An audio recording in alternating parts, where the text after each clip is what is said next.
Voilà, cette vidéo est faite à la demande d'une élève de classe de terminale STMG pour se remettre un petit peu sur toutes les choses, qu'on a en tout cas toutes les notions sur les probabilités, en particulier les probabilités conditionnelles qu'on avait vues en classe de première. Donc c'est toujours utile, c'est toujours bon de revoir les choses. Je me suis dit, hop, la demande a été faite, on va la faire. Alors, c'est, je vais essayer d'aller vite dans le vif du sujet, hein, parce que on va pas revenir sur les certaines définitions.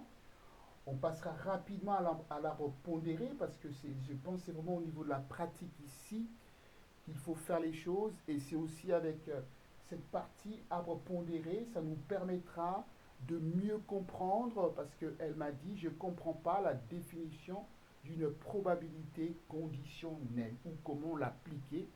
Dans un arbre d'ailleurs, ou dans un tableau, c'est la vidéo suivante que je vais faire, je vais mettre le même titre, mais ça sera dans un tableau croisé. Alors, le contexte. Le contexte, donc il n'y a que le point le plus important, il est là, hein. C'est la pondérée qui va nous permettre de mettre en évidence la probabilité conditionnelle. Alors, le contexte. Je vais juste rappeler que, je veux rappeler ici, contexte. En fait, une probabilité conditionnelle, c'est une... Alors, il y a le mot conditionnel. C'est une probabilité, on va calculer une probabilité qui va dépendre d'une réalisation ou d'une probabilité juste avant, à condition que j'ai réalisé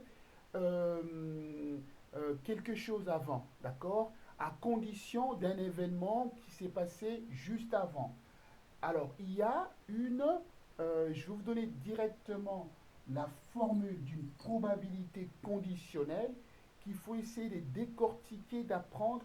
Et avec l'arbre que je vais faire, j'espère que cette écriture sera beaucoup plus simple à comprendre. Donc, une probabilité conditionnelle, ça s'écrit comme ça.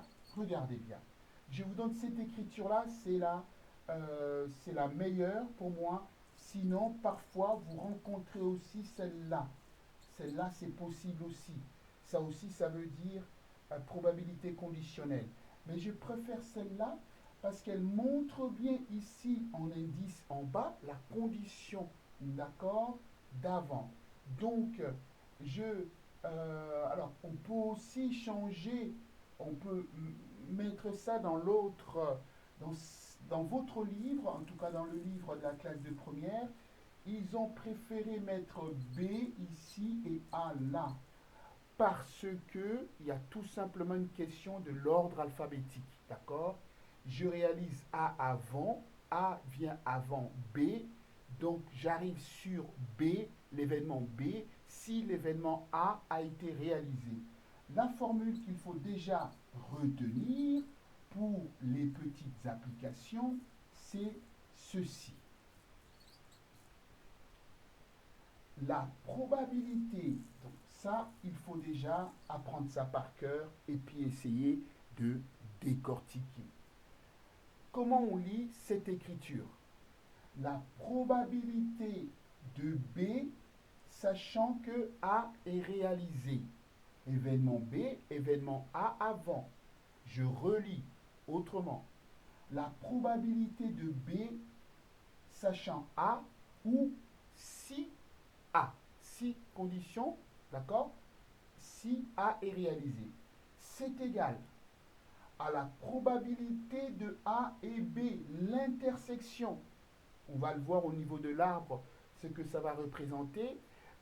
Il faudra aussi regarder tout de suite la vidéo sur la probabilité conditionnelle ou les fréquences conditionnelles dans un tableau croisé, un tableau à double entrée. Là, c'est le croisement, c'est l'intersection, par rapport à la probabilité de A, c'est-à-dire la réalisation d'avant. Voilà. Cette écriture-là est possible. Ceci, c'est la même chose. Donc, si j'échange, la probabilité de A ça sera comme ça. Attention. Ça sera ici BA. la probabilité de, c'est la même chose, hein, la probabilité de B, sachant que A est réalisé, mais en tout cas, je préfère moi celle-ci. Mais vous pouvez aussi rencontrer dans certains manuels de mathématiques, hein, dans certains cours de mathématiques, cette écriture-là. Donc il faut aussi ne pas l'oublier. Voilà le contexte un petit peu. J'irai aussi rappel en même temps, hein, de la définition de la probabilité conditionnelle, l'écriture. Sans A, ce n'est pas une probabilité conditionnelle. Donc il faut absolument qu'il y ait B. Et s'il n'y a pas de lien entre A et B, ben, ça serait une probabilité simple. Mais on ne va pas rentrer dans ce détail-là, on va juste garder cette écriture parce que souvent on vous demande de calculer probabilité de F sachant H par exemple. D'accord? Donc on n'oublie pas, ici c'est l'intersection, ce n'est pas union. Et on divise l'astuce. Apprendre de manière astucieuse une formule, hein, et on divise par la probabilité d'avant. Je vais passer tout de suite à l'arbre. L'arbre, ça va être un petit peu long dans le sens où j'ai écrit tout à l'heure arbre, arbre, je vais l'écrire en majuscule, arbre pondéré complet. Pourquoi je mets le mot complet? Parce que je vous ai dit, comme je vous ai dit en classe, quand vous remplissez quand vous faites un arbre pondéré ou si on vous donne un arbre à remplir, c'est toujours mieux de faire toutes les colonnes. Pardon, c'est toujours mieux à la fin de l'arbre de rajouter 2 ou 3 colonnes. Vous allez voir que ça va aussi nous intéresser de faire ça lorsqu'on va rentrer dans les lois de probabilité. D'accord? Lorsqu'on va expliquer la définition d'une loi de probabilité ou plutôt le début d'une loi, c'est-à-dire la définition d'une variable aléatoire. Alors, regardez. J'ai démarré ici, d'accord, avec un arbre pondéré qui se décrit de la façon suivante. J'ai A ici, je tire au sort, soit je tombe sur A, soit je tombe sur son contraire. Je retire. Alors, en fait, dans la probabilité conditionnelle, je suis en train de faire un tirage successif. Successif, là, je vais le faire 2 fois. Le premier tirage, je remets ou je ne remets pas, je mets un deuxième tirage. Si j'étais ici, je peux soit tomber sur A, soit tomber sur B. Pareil, ça ne change pas, nous l'avons vu. Soit tomber sur A, soit tomber sur B. Je vous ai dit en classe, vous pouvez, alors on va faire 3 colonnes. J'espère que vous allez voir. J'espère que vous allez voir. Parce que j'ai pas assez de place. La sortie ici, je vais pas mettre des colonnes tout de suite. Ici, ce sont les issues. Si je suis le chemin, c'est A, B.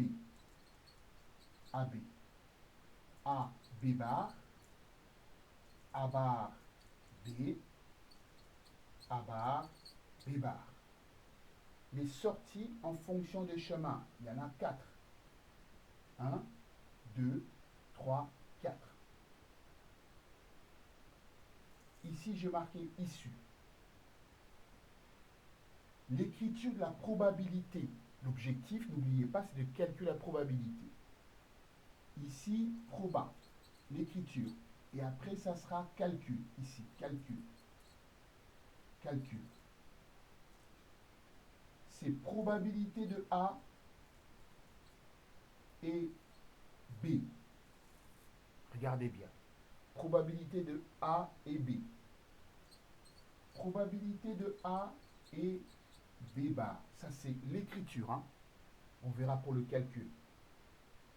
Probabilité de A bar et B et probabilité de A bar et B bar.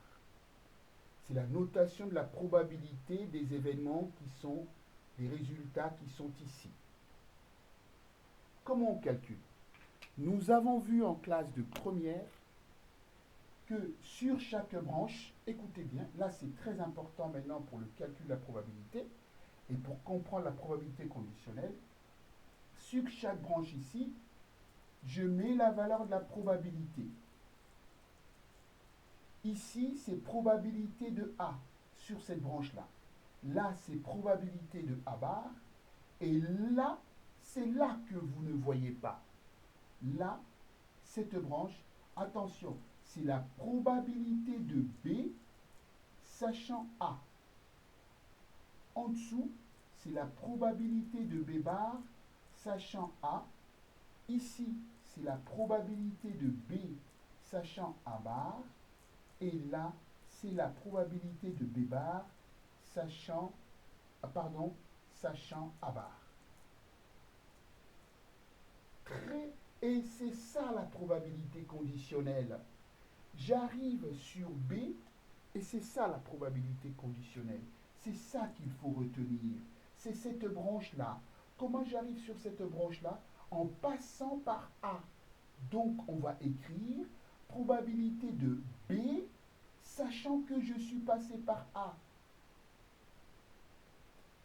Et pour les résultats, si j'applique le principe multiplicatif, principe, c'est important, on l'avait vu, multiplicatif, on le voit en classe de seconde ou en classe, et puis on l'avait vu en première, je multiplie les branches. Donc ça sera quoi? Regardez bien les élèves, ça sera probabilité de A fois probabilité probabilité de B sachant A. Ici, ça sera probabilité de A fois probabilité de B bar sachant A. Je suis désolé pour mon tableau, on ne voit pas bien, mais si vous avez compris, on fait tout simplement cette probabilité-là fois celle-ci pour trouver la probabilité de A bar et B. Ici, pour calculer cette probabilité-là, je fais la probabilité de A bar fois B bar. Là, je fais un tableau complet. Où est-ce qu'on retrouve, regardez, je vais prendre la première expression, celle-là, et vous allez retrouver la formule de la probabilité conditionnelle. Si je prends, alors je cherche mon stylo rouge, regardez cette écriture qui est là. J'espère que vous voyez bien ici. Probabilité de A et B. Je viens de l'écrire à l'aide de l'arbre, d'accord? C'est probabilité de A fois probabilité de B sachant A. Je pense que vous voyez. Et là, on retrouve la formule que je vous ai donnée dans le premier point, dans le contexte, dans l'introduction. Si j'isole ça, et j'espère que vous avez compris, je vais isoler ça. Si j'isole ça, je change de couleur. Ça fait probabilité de A et B sur probabilité de A qui est égale à la probabilité de B sachant A. Cette formule sur la probabilité conditionnelle s'explique avec l'arbre pondéré parce que les branches sont liées. Avant de passer à la deuxième étape, je passe par la première étape. Donc, il y a une condition. J'arrive en B, sachant que je suis passé par A. J'arrive à B bar, sachant que je suis passé par A ou par A bar. D'accord? Voilà comment il faut comprendre ça. Ça, c'est la théorie. On est obligé de passer par là. Mais j'ai essayé de passer par là de manière rapide, de manière pratique. On va prendre rapidement un exemple et ça sera la fin de cette vidéo. Les exemples, vous prendrez ça en classe, dans votre manuel scolaire. Dans le manuel scolaire, vous avez plein d'exemples. J'ai juste oublié de dire que la somme de deux probabilités qui partent du même sommet, d'accord? J'ai oublié de dire que si là j'ai A, si ici j'ai A bar, d'accord, si là j'ai probabilité de A, ici probabilité de A bar, c'est important, ça permet de se retrouver dans les calculs. En fait, ici, la somme de A plus A bar, vous vérifierez, ça fait toujours 1. Si par exemple j'ai 0,20 ici, j'ai 0,20, ici j'aurai 0,80. C'est toujours comme ça. Pareil, si je repars ici, la somme de deux branches qui partent du même point, du même nœud, ça fait 1. Là aussi, ça fera 1. Ça permet à ne pas se tromper. Alors, je vais prendre un exemple. Voici une urne, un sac. Tiens, un sac opaque. Un sac opaque. Voilà, un sac. Alors, le mot opaque, c'est pas forcément, c'est-à-dire on ne voit pas. Voilà, dans ce sac, un sac. Voici un sac. Dans ce sac, j'ai trois boules. Deux vertes et voilà, le sac il est fermé. Il est fermé, on ne le voit pas, on va piocher dedans. Il est fermé. On me demande de tirer, on me demande de tirer deux fois et de faire une remise. Je remets dans le sac. Je peux aussi faire une non remise avec remise. Je vais tirer deux fois et on me demande donc de réaliser un arbre pondéré qui correspond à cette situation avec tous les résultats, comme j'ai fait tout à l'heure, donnés, hein, avec tous les résultats du tableau. Regardez, j'ai deux couleurs. J'ai donné l'exemple de deux couleurs. Je peux tomber soit sur du vert, soit sur du rouge. La couleur, hein, je regarde la couleur. Je regarde la couleur. Je veux la couleur. Je vais piocher. Je vais, toi, soit je ferme mes yeux, soit je regarderai la boule et je dirai, ah, c'est une boule verte. Je pioche encore, d'accord. Je regarde la boule, soit c'est une boule rouge. Je continue. Si vous permettez, je vais effacer pour que je puisse avoir plus de place. J'aurai ici soit du vert, soit du rouge, soit du vert, soit du rouge. Comme tout à l'heure, ici, je vais écrire mes issues. Je mettrai les probabilités si vous voulez après. Ici, je peux tomber à la fin de deux tirages. Premier tirage de deux tirages successifs, hein, à la suite. Je peux soit tomber sur vert, vert, je peux soit tomber sur du vert rouge, je peux soit tomber sur d'abord rouge après vert, je peux soit tomber sur du rouge-rouge. Ici, la notation de la probabilité, c'est la probabilité, alors c'est un petit peu long à noter, parce que j'ai peur de ne pas avoir assez de place pour les calculs.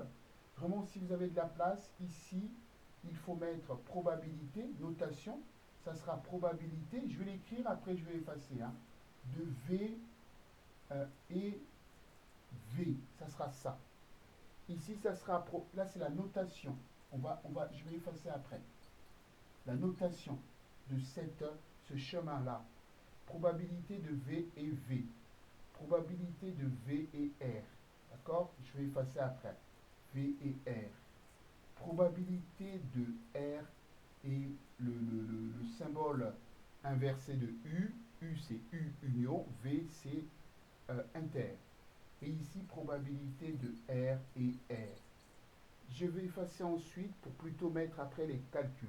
Mais il faut bien comprendre, si on vous demande ça, ça vient d'ici. Maintenant, je mets les probabilités sur les branches. J'ai deux couleurs vertes et une couleur rouge. Quelle est la probabilité de tomber sur une couleur verte? C'est 2 tiers. Quelle est la probabilité de tomber sur une couleur rouge? C'est 1 tiers. je vérifie que 2 tiers plus 1 tiers, ça fait 1. Et tout le temps pareil, puisque je fais une remise dans le sac. Tout le temps pareil, puisque j'ai une remise dans le sac.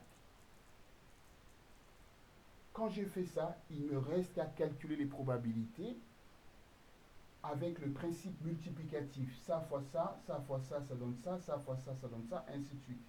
Juste pour rappel, ici, en fait, là ou là, ces branches-là, ce sont les probabilités conditionnelles. C'est-à-dire que, quelle est la probabilité de tomber sur V, sachant que j'ai une V? C'est ici 2 tiers. Quelle est la probabilité de tomber sur R, sachant que j'ai une V? C'est 1 tiers. D'accord, hein? La probabilité de R, sachant que V, c'est 1 tiers. D'accord. Maintenant, euh, donc les probabilités conditionnelles sont ici. On le retrouve là, avec cet arbre, au cas où la question est posée.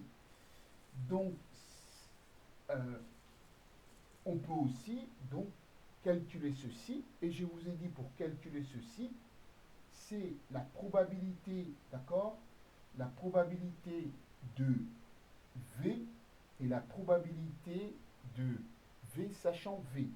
Donc, si je fasse cette colonne, parce que mon tableau est petit, encore une fois, je travaille avec les moyens, avec mes moyens, avec mes conditions. Le plus important, j'espère que tout ça vous fait beaucoup de bien. Là, si je calcule la probabilité, ça sera 2 tiers fois 2 tiers, qui fait 4 neuvièmes. Attention, 4 neuvièmes. Attention, c'est la probabilité du et. La probabilité conditionnelle est ici.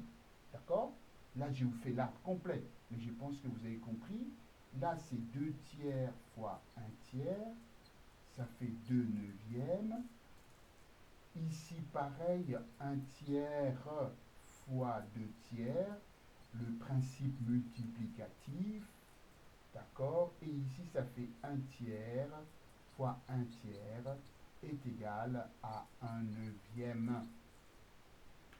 Quelque chose qu'il faut, donc voilà, quelque chose qu'il faut toujours faire quand on a le temps, vérifier que les résultats ici de différents chemins, des 4 chemins, quand on les additionne, ça fait 1.